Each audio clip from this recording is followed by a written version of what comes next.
নবী আদম আলাইহিস সালাম ঘুমিয়ে আছেন, আম্মাজান হাওয়া মাতার কাছে বসে আছে। নবী আদমের ঘুম ভেঙে গেল।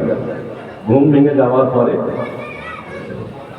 নবী আদম আলাইহিস সালাম মা হাওয়ার সঙ্গে কথা বলতে যাবে। আল্লাহ বলেন, আদম দাঁড়িয়ে যাও, আগে তোমার বিবির মোহরটা আদায় করে নেবে, তারপরে কথা হবে। বাবা, আমাদের মোহর তো আদায় আছে তো? হ্যাঁ, নবী আদম আলাইহিস সালামকে বলেন, আগে দিন মোহরটা আদায় করো। নবী আদম আলাইহিস সালাম বলছে, আল্লাহ আমার কাছে তো কিছু নেই, আল্লাহ আমি দিন মোহর আদায় করবো কি করে? আল্লাহ পাক বলে দিলেন, ও আমার নবী আদম, চিন্তা করো না, চিন্তা করো না, তুমি আমার হাবিবের উপরে পরিবার দরুদ করবে। এই পরিবার দরুদের বিনিময় আমি আল্লাহ তোমার বিভিন্ন ওরা আদায় করে দেব। কার নামে দরুদ? আমাদের নবীর নামে। সে নবী তখনও দুনিয়াতে আসেন। আল্লাহ কত ইজ্জত দিয়েছে আমাদের। কোন কেতাবে ভাবেন? বসিরহাটে আল্লামা হুজুর লিখেছেন, কেতাবটা দেখে নিন। নবী আদম আলাইহিস সালাম হাওয়া আলাইহিস সালাম জান্নাতে দরজায় দাঁড়িয়ে দাঁড়িয়ে কাঁদে। ইবলিসে বলে টার্গেট হলো এই আদমের জন্য আবার পার হয়েছে, আদমকে আমি পার করে তার পথ ছাড়বো। আমি যখন বার হয়েছে ওকে বার করেই ছাড়বো। ইবলিস জান্নাতের দরজায় ঢুকরে ঢুকরে কাঁদছে। জান্নাতের ভিতরে ছিল ময়ূর, এই ময়ূর চলে গেলে কি জিজ্ঞাসা করলেন, কাঁদছেন কেন? তো বলছে, আমি কাঁদছি আমার জন্য না, আমি কাঁদছি আদম আর হাওয়ার জন্য। আমাকে একবার জান্নাতের ভিতরে নিয়ে যাবে, আমি আদম হাওয়ার সঙ্গে দুটো কথা বলতে চাই। ময়ূর চলে গেলে সাপকে পাঠিয়ে দিলে, এই সাপ ইবলিসকে নিয়ে জান্নাতের ভেতরে চলে গেলে। আম্মাজান হাওয়া আলাইহিস সালামের সামনে দাঁড়িয়ে ইবলিস ডুকরে ডুকরে কাঁদছে। আম্মাজান জিজ্ঞেস, কে আপনি? তা বললো, আমি ছিলাম আল্লাহর ফেরেশতা, সব থেকে বড় ফেরেশতা। একটা অন্যায় করার কারণে আল্লাহ আমাকে শয়তান ইবলিস বানিয়ে দিয়েছেন। আমি কাঁদছি আমার জন্য না, আমি কাঁদছি তোমাদের কথা চিন্তা করে। তোমরা যদি এই গাছের ফলটা খেয়ে নাও, জীবনে আমার জান্নাত থেকে তোমাদের বার হতে হবে না। আল্লাহ বলেন, খবরদার আদম হাওয়া ওই গাছের নিকটবর্তী যাবে না, গন্ধ ফলটা খাবে না। আর এই বিষটা উল্টো করে বললে, এই গাছের ফল খেলে জান্নাত থেকে বার হতে হবে না। আব্বাজান আদম আলাইহিস সালাম চলে আসলেন। বিবি বললেন, বেলালের স্বামী, একটা বার গাছের ফলটা খেয়ে নাও। আল্লাহ বান্দারা আমাদের হাওয়া আলাইহিস সালাম, আব্বাজান আদম আলাইহিস সালাম দুটোটা গন্ধ ফলটা খেয়ে নিলেন। বারবার ডিস্টার্ব করছে। বাবা একটু আগে আসেন, একটু আগে আসেন, আগে আসেন, আমি আগে আসেন, আসেন।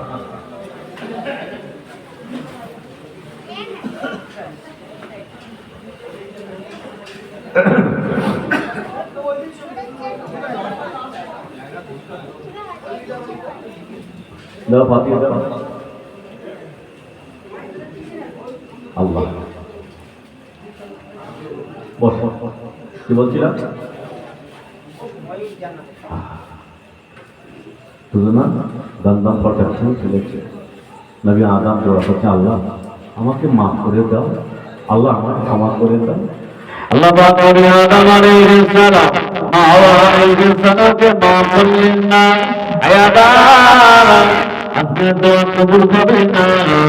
নবী আদম আলাইহিস সালাম হাওয়া আলাইহিস সালাম দুজনা জান্নাতে আছেন, জান্নাতি পোশাকটা পরে আছেন, পেশা পায়খানা চাপ লেগে গেল, জান্নাতি পোশাকটা খুলে গেল।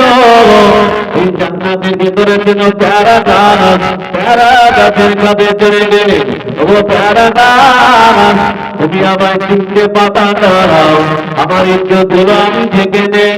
হাওয়া আলাইহিস সালাম চলে গেলেন, প্যারা গাছ তুমি আমায় 5টা পাতা দাও, আমার ইজ্জত গুলো আমি একটু দেখে নেই। ওয়াকার বান্দারা ওই থেকে পুরুষের জন্য দুধ পাবো, মহিলাদের জন্য পাঁচ পাবো। কাপড়, 3 কাপড় আর 5 কাপড়। তাহলে হিজড়িদের জন্য ক কাপড়? প্রশ্ন তো আসছো কেন? প্রশ্ন ক কাপড় বলো? আল্লামা হুজুর লিখেছে যদি ওই ব্যক্তিটা মহিলা মতন দেখতে হয় তাহলে ওকে 5 কাপড়, আর যদি পুরুষ ওই ব্যক্তিটা যদি পুরুষ মতো দেখতে হয় 3 কাপড়। মনে থাকবে? চলুন।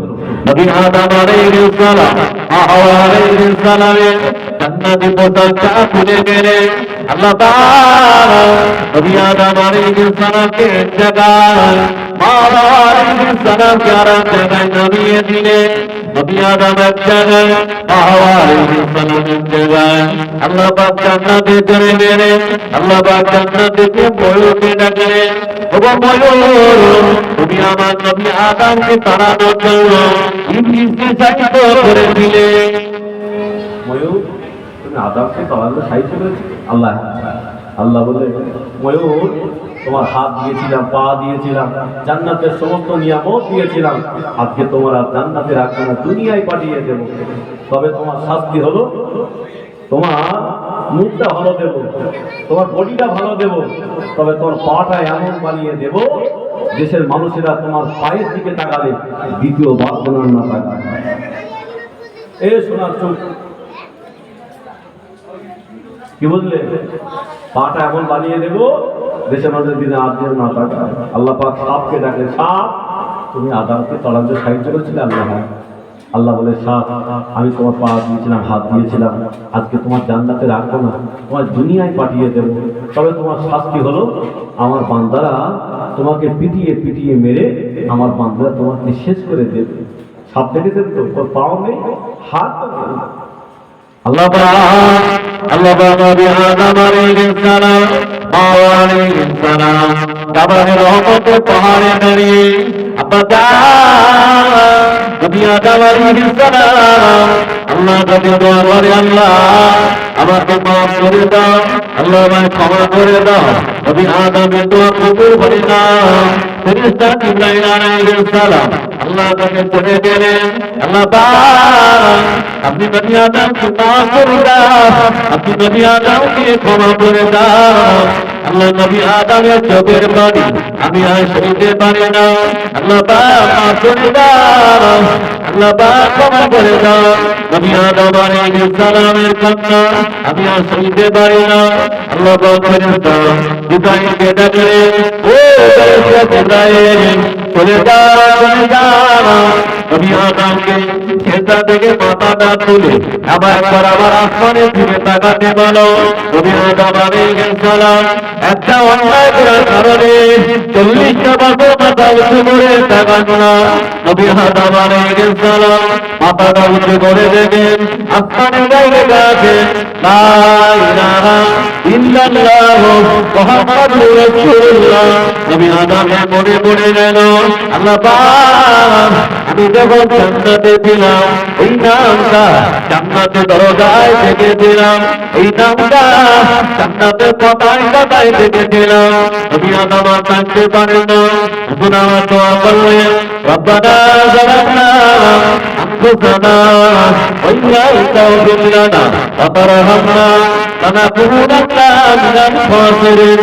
بحرمة هذه الكلمة الطيبة وأشهد لا إله إلا الله محمد رسول الله বলে দিবতে হাত ঝুলিয়েছে আমাদের আওয়াজের সালাম আপনাদের সামনে হাজির হয়ে গেলেন। কারো ছিলেন দোয়া চেয়েছে, বলে আমাদের নবী রাসূল, সে নবী তখনও দুনিয়াতে আসেন না।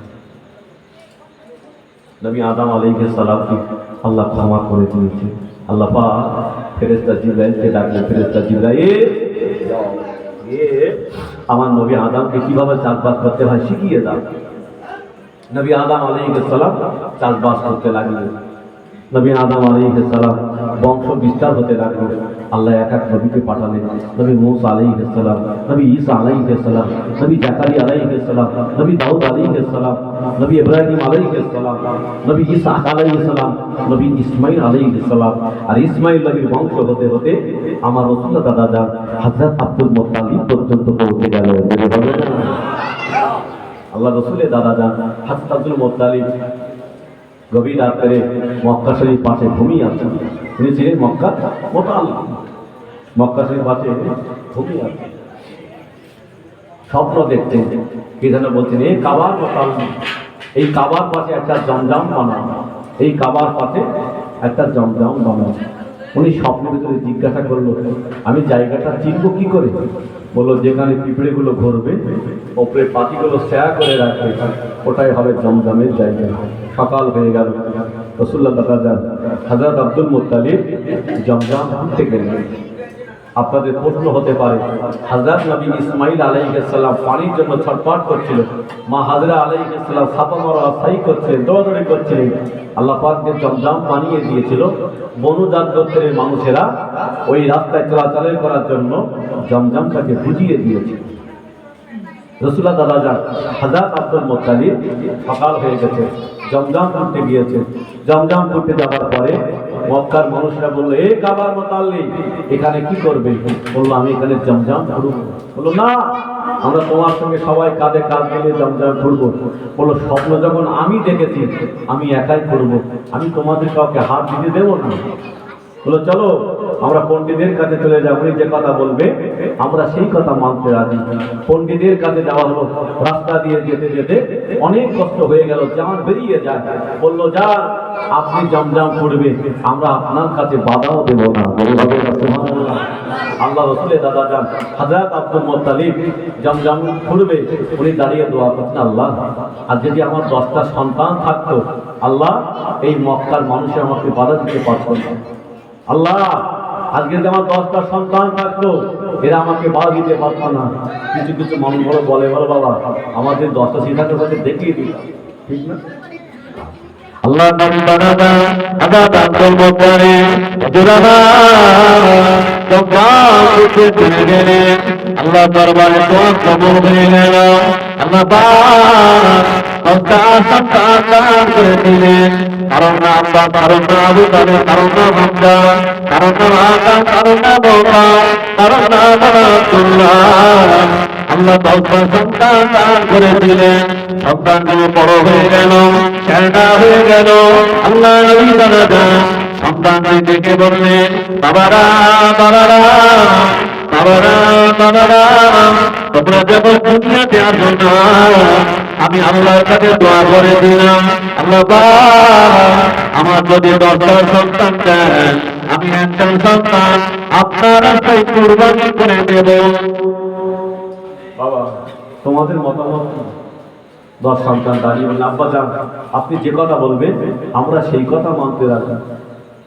10 সন্তানের নামগুলো কাগজে লিখে কাবা চাতোয়ালে বাড়ি টানিয়ে দেওয়া হলো।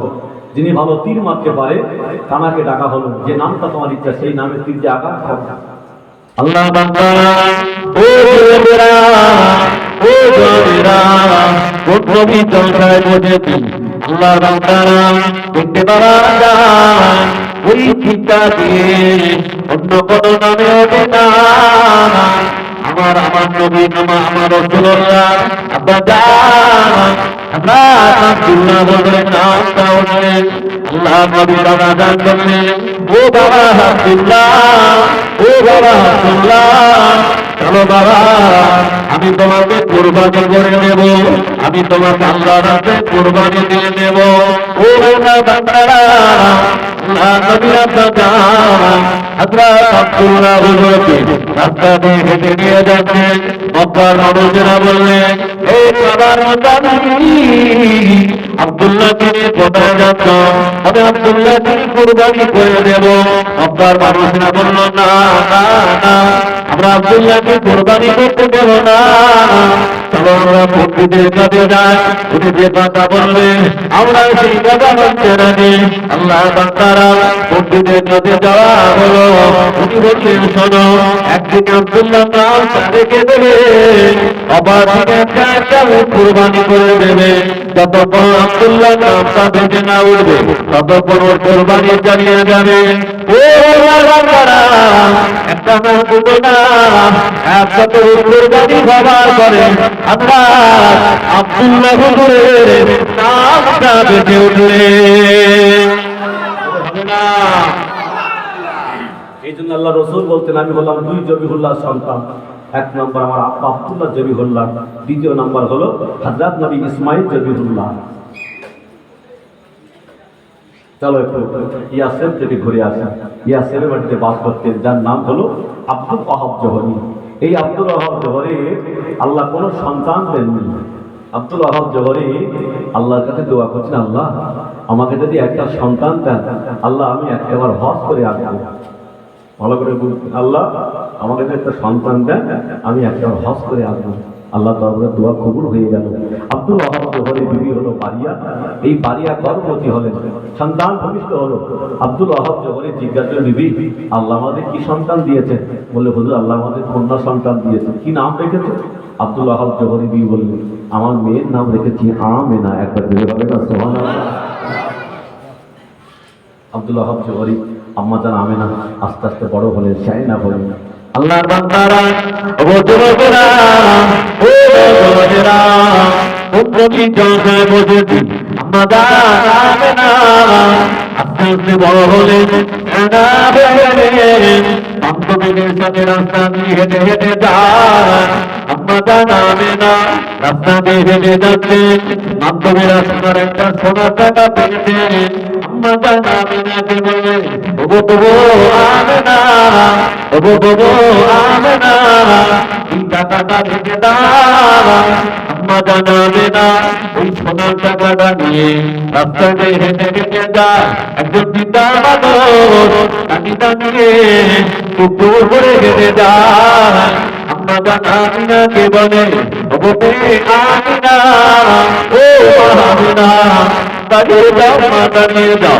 আজকে 3টা দিন হলো কিন্তু খাওয়া হয় না মা, কিন্তু খাওয়া হয় না মা, আমাকে একটু খেতে দেবে মা। আম্মা জানাবি না, ওই 3টা মানুষটাকে নিয়ে বাড়িতে চলে গেলে সুন্দর করে খেতে দিলেন। আম্মা জানাবে না, সুন্দর করে খেতে দিলেন। ওই মানুষটা বিদায় নেবার সময় বললেন, মা হবে না, আমাকে কিছু দেবে মা। আম্মা জানাবে না, এই সোনার টাকাটা হাতে উঠিয়ে দিলেন। এই 3টা মানুষটা বললেন, ও হবে না, এই টাকাটা কোথায় পেয়েছো মা, এই টাকাটা পেয়েছো মা। আম্মা জানাবি না বললেন, আমি আমার বান্ধবীদের সাথে রাস্তা দিয়ে হেঁটে হেঁটে যাচ্ছিলাম, এই টাকাটা আমার কাছে দিয়েছিল। এই 3টা মানুষটা বললেন, ওগো মা হবে না, এই টাকাটা হলো আমার টাকা মা, এই টাকাটা আমি খরচ করছিলাম, আমি তোমার জন্য কি দোয়া করবো, আল্লাহ পাক তোমার নসিবে যাবে সবে আমি দান করে যাই। আমি না, আমি তোমার জন্য দোয়া করে গেলাম। হযরত আব্দুল ওয়াহাব জোহরি মনে পড়ে গেল, আল্লাহ আমায় তো হজ করতে হবে। আব্দুল ওয়াহাব জোহরি হজ পাকে চলে গেলেন, আল্লাহর কাবা তওয়াফ করলেন, সাফা মারা সাই করলেন, জমজমের পানি খেলেন। হুজুর আমার কাবা শরীফ পাশে চুপ করে বসে আছে। আল্লাহ রসুলের দাদা যান হযরত আব্দুল মুত্তালিবের সঙ্গে দেখা হয়ে গেল, সালাম মোসাফা হলো। জিজ্ঞাসা করলেন, আপনার নাম কি? আব্দুল ওয়াহাব জোহরি বললেন, আমার নাম হলো আব্দুল ওয়াহাব জোহরি, আমার বাড়ি ছিল মক্কায়, আমি এখন থাকি ইয়াসরিবের মাটিতে। আব্দুল ওয়াহাব জোহরি জিজ্ঞাসা করল, আপনি কি? বললো, আমি বললাম এই কাবার মুত্তালিব, আমার নাম হলো আব্দুল মুত্তালিব। দুজনের কথাবার্তা হতে হতে বলতেন, আল্লাহ পাক আমাকে 10টা সন্তান দিয়েছেন, আমার শেষ সন্তানের নাম হলো আব্দুল্লাহ, আমার আব্দুল্লাহকে বিয়ে দিতে চান। আব্দুল্লাহ জোহরি বললেন, আল্লাহ আমার একটা কন্যা সন্তান দিয়েছেন যার নাম হলো আমেনা। আব্দুল্লাহ জোহরি বললেন, ভাইজান আপনি কিছু না মনে করে আপনার সন্তানের সঙ্গে আমার আমেনাকে বিয়ে দেবেন। আল্লাহ বান্দারা বুঝেরা ও জানেরা, আজকে আমরা নবীর জীবনে শুনি অথচ ছেলেকে বিয়ে দেওয়ার সময় কোটি টাকা তুলে নেয়। আছে না নাই? হ্যাঁ, গরিব মানুষের মেয়ে নামাজ পড়ে, পর্দায় চলে, কোরআন পড়তে পারে, ও মেয়েটা কেউ নিতে চায় না। জিন্সের প্যান্ট ছেঁড়া করে রাস্তায় বাজারে ঘরে সাদা দুটো হারাম টাকা হয়েছে, চাচা ধানটা হইলো, ওরে মেয়েটা কি জন্য নেওয়া যায়? আরে আসে না? হ্যাঁ, এখানকার লোক তো ভালো সম্পদ, এটা কাজ করে। আল্লাহ বান্দারা ও যুবকেরা ও নওজওয়ানেরা, আল্লাহ ধরে দুরাবা পানি ছেড়ে দিলেন, বিবি বাড়িয়া দেখলেন, ও বাবা বিবি বাড়িয়া আমার মেয়ের জন্য সুন্দর একটা পাত্র ঠিক করেছেন। ওই ছেলেটার নাম হলো আব্দুল্লাহ। আম্মা জান বাড়িয়া দাঁড়িয়ে রইলেন, আম্মা জান আমিনা আস্তে আস্তে শুনতে পেরেছেন আমার আব্বা জান আব্দুল্লাহ নামে কোন সন্তান ঠিক করে দেন। আম্মা জান আমিনাকে ডাকলেন, ওগো মা আমিনা, ওগো মা আমিনা, আমি তোমার জন্য পাত্র ঠিক করে দিই, এই পাত্রটার নাম হলো আব্দুল্লাহ। আম্মা জান আমিনা চোখ দিয়ে পানি গড়িয়ে যায়। রাত আব্দুল্লাহ জিজ্ঞাসা করলেন, ও মা আমিনা, তুমি কি আব্দুল্লাহকে বিয়ে করবে না? আম্মা জান আমিনা বললেন, আব্বা জান আমি দেব রাস্তা দিয়ে, আমি একা একা হেঁটে যেতাম, আমি একা আবার শুনতে যেতাম। ওগো ভাগ্যবতী আমিনা, ও আমিনা, তোমার যার সাথে কি হবে তার নাম হবে আব্দুল্লাহ। আব্বা যা, এই কারণে আমার চোখ দিয়ে টপটপ করে পানি পড়ল। হযরত আব্দুল্লাহ যখন বিয়ের কাজ ঠিক করলেন, আল্লাহ রসুলের দাদা যান হযরত আব্দুল্লাহ হযরতকে বিয়ে দিয়ে মক্কা শরীফে নিয়ে আসা হলো। বিয়ের দিন মহান আদায় করে দিলেন, সংসার করতে লাগলেন। 1 মাস যায়, 2 মাস যায়, 3 মাস যায়, 4 মাস পার হয়ে গেছে। হযরত আব্দুল মুত্তালিব বলে, বাবারা আব্দুল্লাহকে নিয়ে ব্যবসায় চলে যাওয়া, আর ব্যবসা শিখিয়ে দাও। হযরত আব্দুল্লাহ ঘরের ভিতরে চলে, বিবি আমাকে বিদায় দাও, আমার আব্বা জান আমাকে ব্যবসায় যেতে বলেছে। আম্মা জান আমিনা চোখ দিয়ে টপটপ করে পানি ভরিল, স্বামী আপনার সঙ্গে আমার 4 মাস বিয়ে হয়েছে, আমার গর্বে একটা সন্তান এসেছে, আপনি তাকে রেখে চলে যাবেন? আব্দুল্লাহ হযরত আব্দুল্লাহ বলে, বিবি আমাকে বিদায় দাও, আল্লাহ যদি নিয়ে আসে তোমার সঙ্গে আমায় আবার দেখা হবে। আম্মা জান আমিনা বললেন, ও আমি আমিনা, আপনার সঙ্গে আমার 4 মাস বিয়ে হয়েছে, অপরাধ করে থাকে, আমাকে মাফ করে দাও, আমাকে ক্ষমা করে দাও। ও আমার বান্দারা, হযরত আব্দুল্লাহ হেঁটে হেঁটে যায়, ঘরের ভেতর দরজা খুলে দিয়ে মানে, আল্লাহ আমার স্বামী বিদেশে চলে যাচ্ছে, আমি আমিনা, আমি কেমন করে থাকবো আল্লাহ, আমাকে রহমত করো আল্লাহ। ও বান্দারা, হযরত আব্দুল্লাহ ছেড়ে চলে গেল। 1 মাস যায়, 2 মাস হয়ে গেল। হযরত আব্দুল্লাহ পেটের যন্ত্রণা শুরু হয়ে গেল।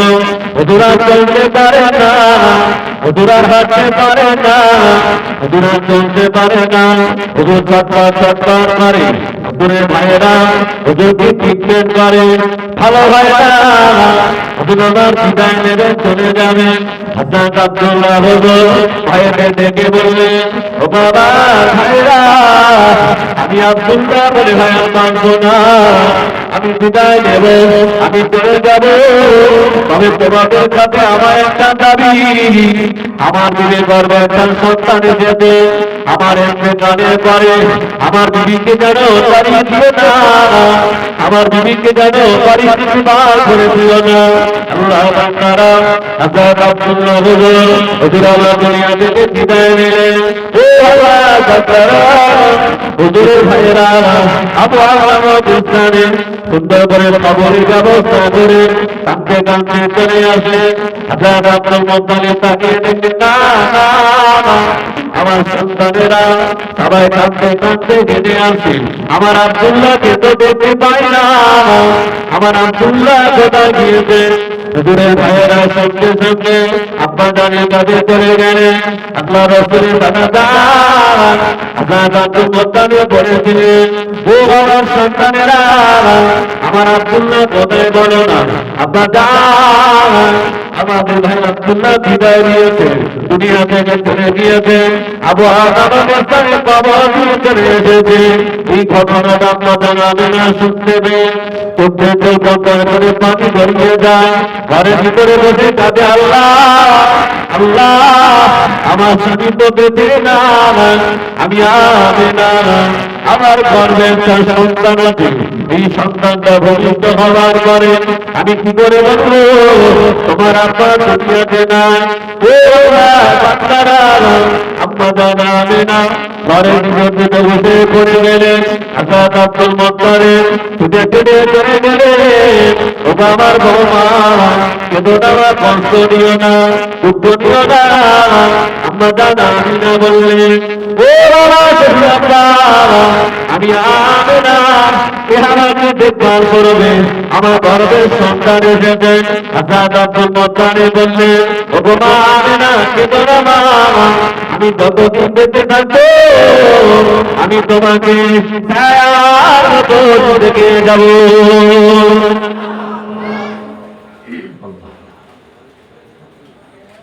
আম্মা জান, আল্লাহ রাসূলের চাচা দাদেরা ইহুদির কাছে চলে গেছে। ইহুদি হাত ভাঙা করে বলতে পারত, ইহুদির কাছে গিয়ে বললে, আমাদের ভাই আব্দুল্লাহ মারা গিয়েছে, কি করে বলতে পারবে? ইহুদি হাত দেখে বলে দিলেন, তোমার ভাই মারা গেছে, তোমার ভাই যাকে বিয়ে করেছিল ওনার একটা গোপন রোগ ছিল। খালি গোপন রোগ কার? মা আমিনা গোপন রোগ। এখন এই কথা শোনার পরে ওরা আম্মা জানকে আর বাড়ি লাগবে না, তাড়িয়ে দেবে।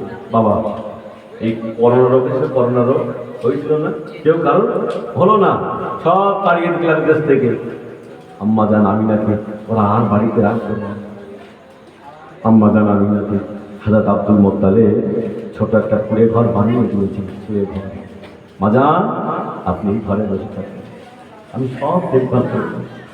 আল্লাহ বান্দারা বুজুর্গরা ও জলসায় বসেছে, আম্মা জান আমিনা ঘরের ভিতরে বসে বসে কাঁদে, আল্লাহ আমার তো কোনো রোগ নাই, আল্লাহ আমার রোগ নাই, আল্লাহ এই মক্কার মানুষেরা এরা আমার সাথে কথা বলে না, আল্লাহ এরা আমাকে জানতে চায় না। আল্লাহ বাবা নিয়ে বললেন, ও বাবেরা কেঁদো না, আমি আল্লাহ তোমায় ভালোবাসি, আমি আল্লাহ তোমার মহব্বত করে তোমার গর্বে আপনি জানার নবী আনবে। তোমার স্বামী বেঁচে না, এই মক্কার মানুষেরা তোমাকে তা দেখে ওরা তোমাকে ক্ষতি করতে পারে, ওরা তোমাকে ক্ষতি করতে পারে। ও আমিনা, আমি আল্লাহ যদি জবাব নিয়ে পার করে দিলাম, আমেনার একটা গোপন রোগাতে পারলাম, ওরা তোমার দিকে তাকাতো দূরের কথা, ওরা তোমার ছায়াটাও যাবে না।